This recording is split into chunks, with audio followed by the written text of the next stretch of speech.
Got to get it in. Does to Smith. Jabari for three and the win. Yeah! He got it!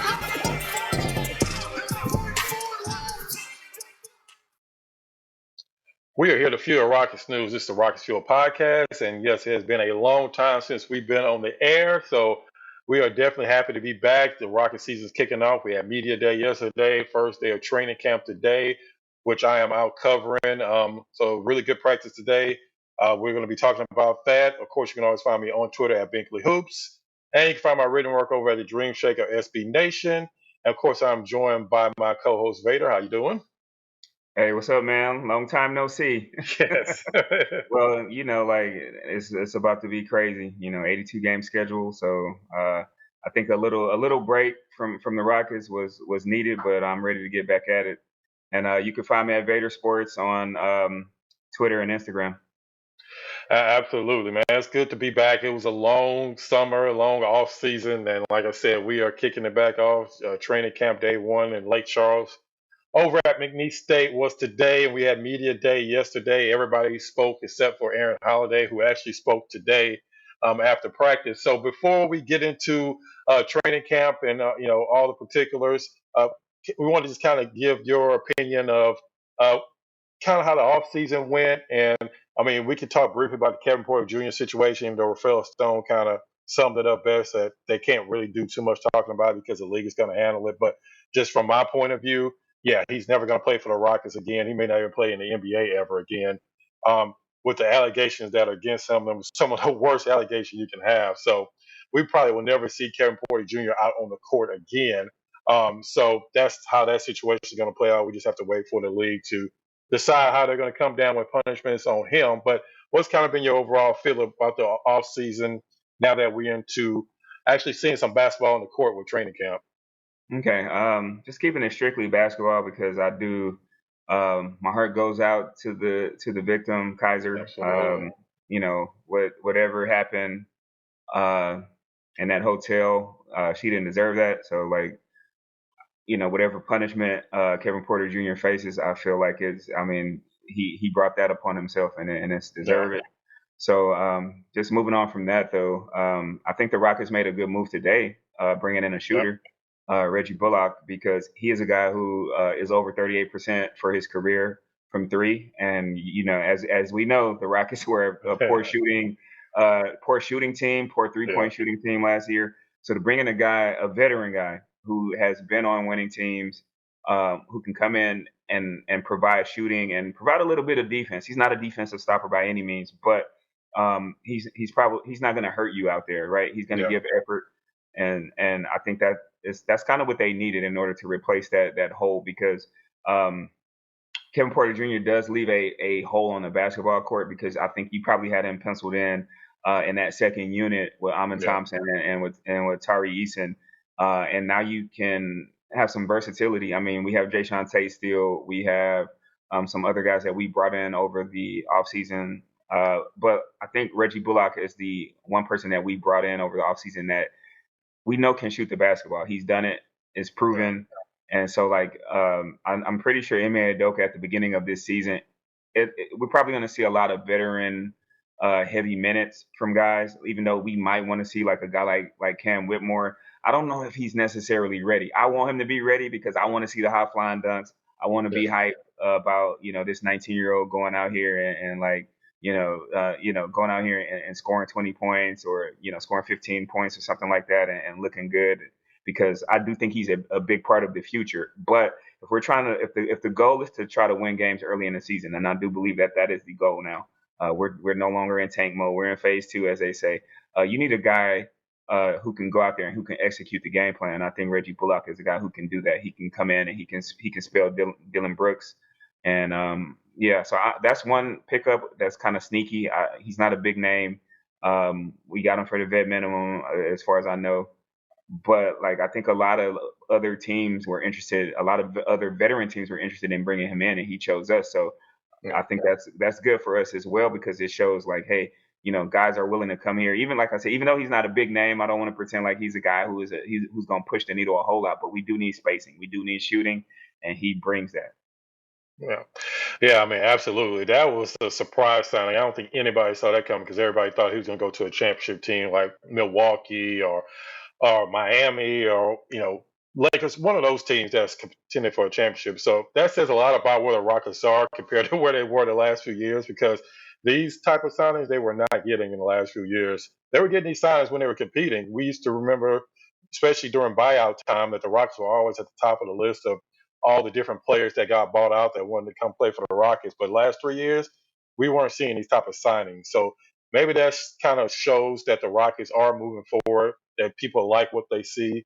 I actually asked Aaron Holiday about that today, why he decided to sign with the Rockets, and he said, yeah, because of the coaching staff, because of the players they bringing in. So people are seeing it around the league, and I think that's probably why a player like, I know people are going to say, well, Dylan Brooks signed him because of the money, and Fred VanVleet signed him because of the money.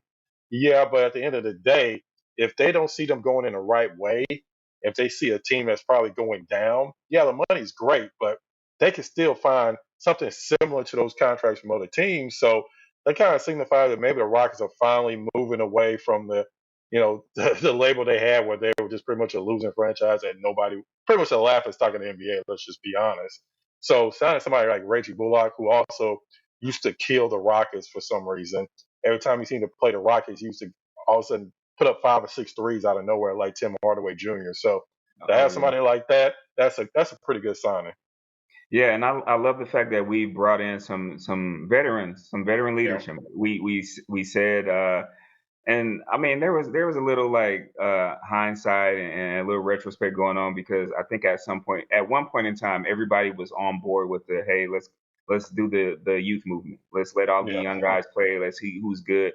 But then I think it got to the point where we were like, okay, they got these tired of guys that need, quick. yeah, it was like, okay, we've gone too far, right? Yeah, So maybe we wanted to go, 80 miles per hour and we went 120 miles per hour. yeah, Now we're speeding, right? So bringing in a guy like you said, Fred VanVleet, leader, bringing in Dylan Brooks, who on the team he was on, he even admitted he's like, I gotta, I probably have to dial it back a little bit as far as my shot selection, yeah, and stuff like that. Just but he is a guy who I already see, some leadership qualities with him. yeah, When you listen to the stuff that he's saying in the interviews, I listened to the interview he had with Matt Thomas for 790, where he was talking about basically, um, things that he is looking at with Jalen Green. He's like, hey, they people are going to defend you to go left, because you're so good going right.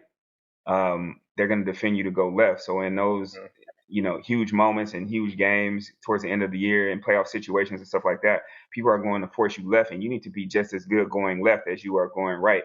That is going to make Jalen Green better. You know what I mean? Those are and having Dylan Brooks playing defense on you in practice, that's going to make you a better player. Having, I don't know if Jason Tate is going to be here. I don't know what this Reggie Bullock signing means for him, but going up against guys like that in practice, um, I don't know, man. I think I'm very encouraged. Hopefully they come out of the gate. I'm not expecting them to like go crazy in the win and loss column, but I just want to see a good brand of basketball. And I think adding Fred VanVleet, adding Dylan Brooks, adding Reggie Bullock kind of puts us in a position where um, Jalen Green, Alperen Şengün, and Jabari Smith Jr., Tyrese, and guys like that, who are the young core, who are probably the focal point of the team, they can shine because now we have these guys who are doing the dirty work. And everybody can't be. Draymond Green said it best last year. Everybody can't go out there and score 30 points a game. You got to have those guys out there doing the dirty work, and we brought some of those guys in this offseason. yeah. I mean, absolutely. And Jock Landale, he's another one who he specifically said in media day, like, I'm here to do the dirty work. I'm here to make it easier for the more prominent scorers on the team. You absolutely need somebody like that. I mean, we saw Jock Landale. He had one of his best games ever when he's playing for the Spurs against the Rockets. Not that not that almost everybody doesn't seem to have their best game last few years against the Rockets, but it's still, you need those type of players that they're not worried about going out there and scoring 20 points a game. They're not worried about getting their name in the paper. They're just out there to do the dirty work. And you need somebody like that, especially to protect, Alperen Şengün, so he's not getting in a bunch of foul trouble, and that can go out there and give you some minutes and give you some rebounds. Something that the Rockets had when they're competing with, players like PJ Tucker, who can go out there and who, do all the dirty work, but may not always get their name in the headlines. You need those type of players. So they definitely have those players now. And talking about today, while I was out at training camp, um, like I said, we were able to see the last 10 minutes of training camp, but you can already kind of tell just from walking into the arena, you can hear the communication that was going on. It was real loud. You can hear the players on the court talking.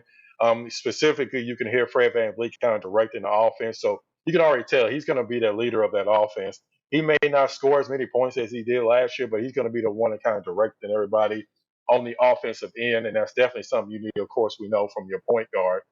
So that was very good to see. We saw some great plays from Jabari Smith, who was very aggressive. He had that dunk over Tari Eason. Um, on the other end, Tari Eason, even though he got a block, he did go in strong, but Samuels had a great block on him on that end. So they were definitely out there playing hard, and they had been practicing for a while before we even got in there, but they were still out there playing hard, diving on the floor, clapping for each other. So it was like really good to see the energy. Of course, you can't always take a lot from training camp because Emma even said himself that they haven't really put any advanced plays in. It's real basic stuff that they're running right now. So they're probably just trying to get used to each other on the court. But you can definitely tell that it's structure out there, that they're trying to get to the point where it's a lot of discipline. At the end of practice, they were out there shooting free throws, and every time they missed, they were out there running suicides. So it was good to see that they're structured, because that's the main thing you want to see is structure and teammates communicating with each other. Because like you may say, like Fred mentioned in the film session, that they need to be able to communicate on the court, because that's how you become a good offensive defensive team, because you can't read each other's minds. You have to be able to talk on the court. You have to be able to, explain where you're going to be on the court so that the other person knows exactly where they need to be. So it was a pretty good day one. We'll see what happens in day two. Maybe they'll have more plays that they're eventually putting in, but I think we'll see the more plays implemented in when we get closer to actual preseason. But it's just good to kind of see the structure out there right now. Good. I was going to ask you like what you noticed today since you were at the open practice. I mean, not the Yeah. open practice, but you were at the practice at the training camp. Um, I don't know. I kind of feel like he's building the culture right now. He's building Yeah. like the identity of the team, and I think those ultimately those are probably the most important things. I know there was a little live stream of that last 10 minutes. I kind of caught a few glimpses of it, and so there was some sloppy play, but it's like day one, right? Yeah. And at the end of the day, you really just want to make sure that the guys are out there competing and that they're playing hard. And I think one thing that we can agree this summer, our young guys put the work in. Yeah. And if you're a believer at all in like hard work paying off, I think that you have to put stock into what they did, and you have to buy stock in the Houston Rockets this summer.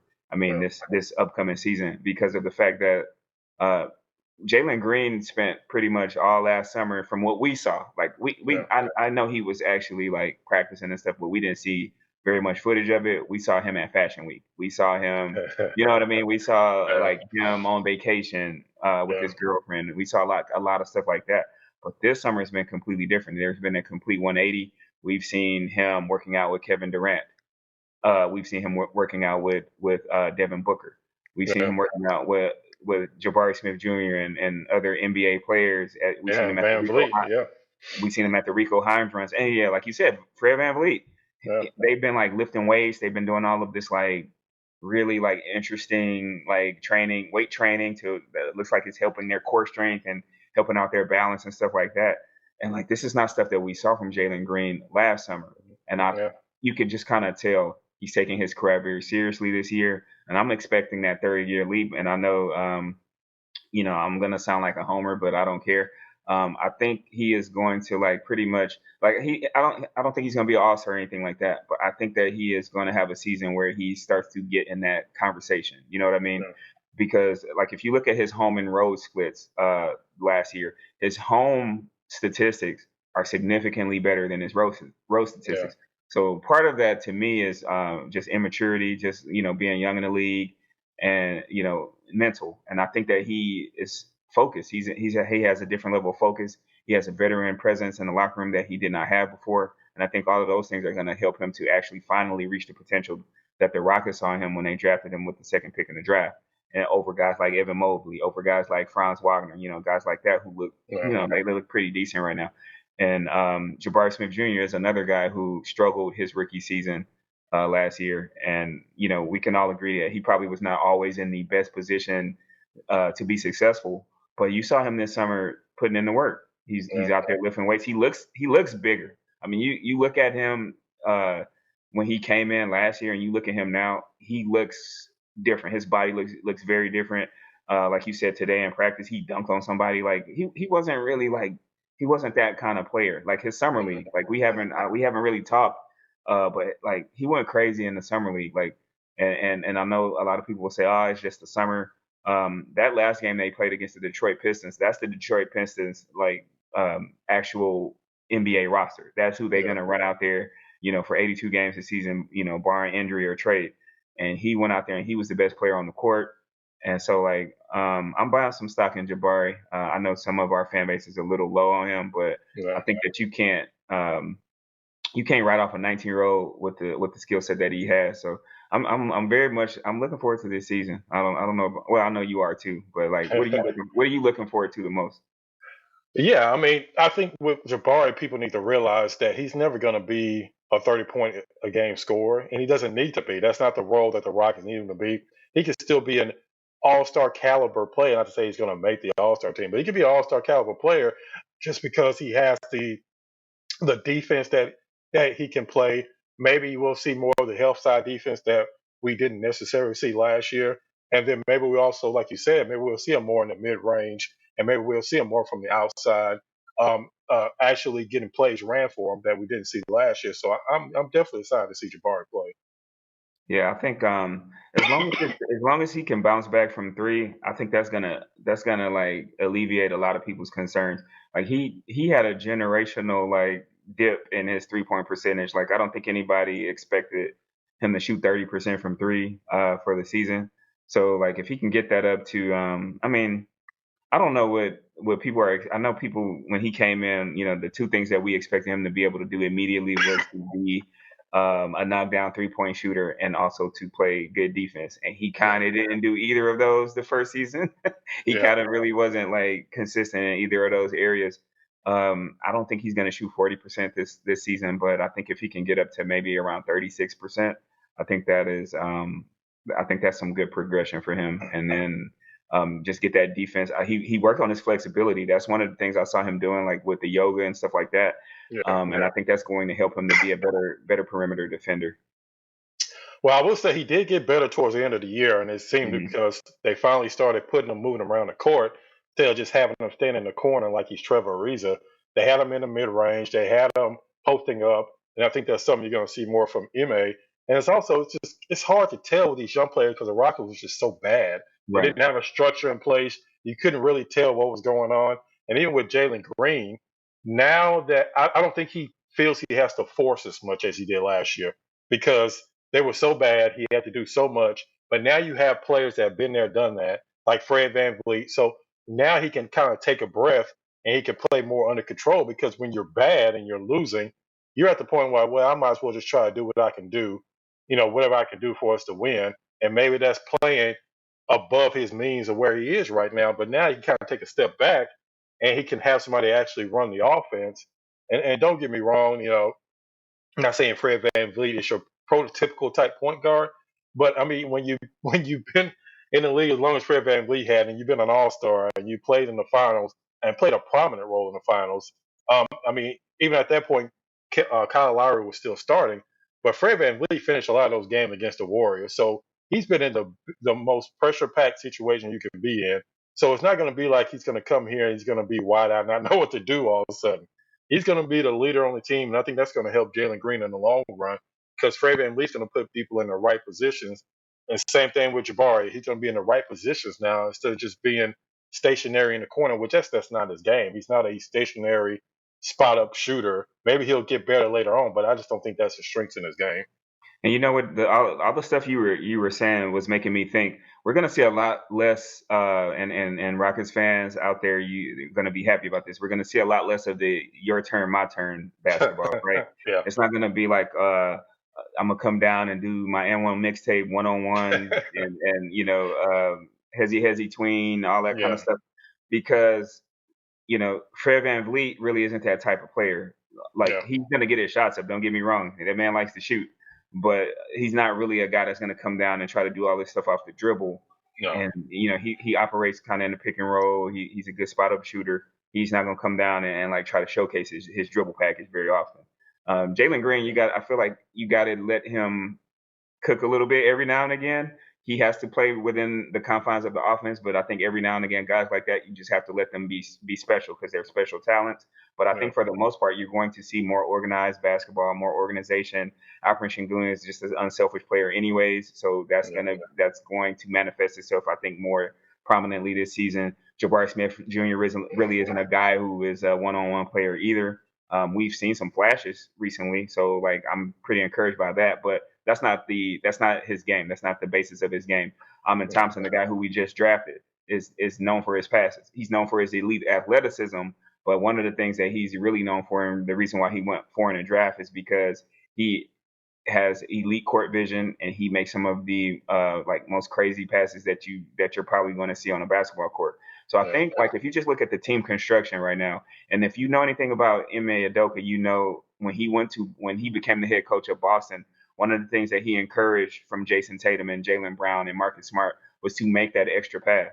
So I think we're going to see a different and a better brand of Houston Rockets basketball, and I'm definitely excited. I'm looking forward to it. Hopefully, we see like guys like Jalen Green and Jabari Smith Jr. and Alfred Sengun. Now that they have the structure in place and now that they have these veterans around them, hopefully they do take this next leap. Because if one or two of those guys, it doesn't have to be all of them. They don't all have to progress. We say it all the time, like progression isn't necessarily linear. But even if just one or two of those guys take another significant leap, I think the win total for the Rockets shoots up significantly. Yeah. Yeah, and again, we'll see how all that progresses out over this, next few days in training camp and as we get into preseason. It was definitely good to be back. We're going to make this one a little bit short because we're going to have plenty to talk about. We'll be back on Saturday, kind of wrapping up the training camp, leading into the open practice that they have this coming weekend. I'm sure you'll be out at that, Vader, if I'm not mistaken. Yeah, I'll most likely go. Okay, so here's the funny thing. We were talking about this. We don't know why they put it on Sunday. I'm sure they have a good reason. But hey, that's true. Yeah, they put it on Sunday, the and Texans. I don't know if y'all are aware, but there's this guy who plays quarterback for the Houston Texans right now. I didn't think about that. Yeah, he's going absolutely crazy. Some people are saying like through 4 games. It wasn't me, but some people are saying through 4 games he might be the best rookie quarterback that we've ever seen at the NFL.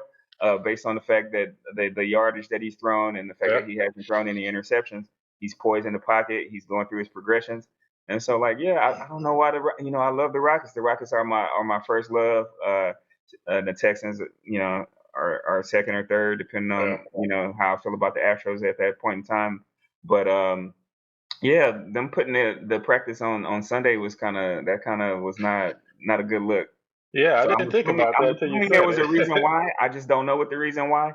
Because last year it was on a Saturday, so that kind of sucked, man. I'm not gonna lie. Well, even though we'll still have our show up on Saturday, and of course, like I said, they have the open practice Sunday. We'll be wrapping up training. I'm most likely gonna go. I'm most likely going to go. Like everybody's going, so I'll probably be there. It's just that I want to watch that Texans game too.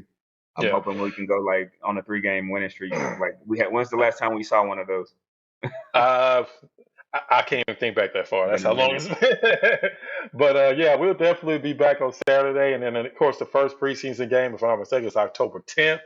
So we will definitely be covering that as well. We'll be having a lot of shows coming up now that we're back in the swing of things.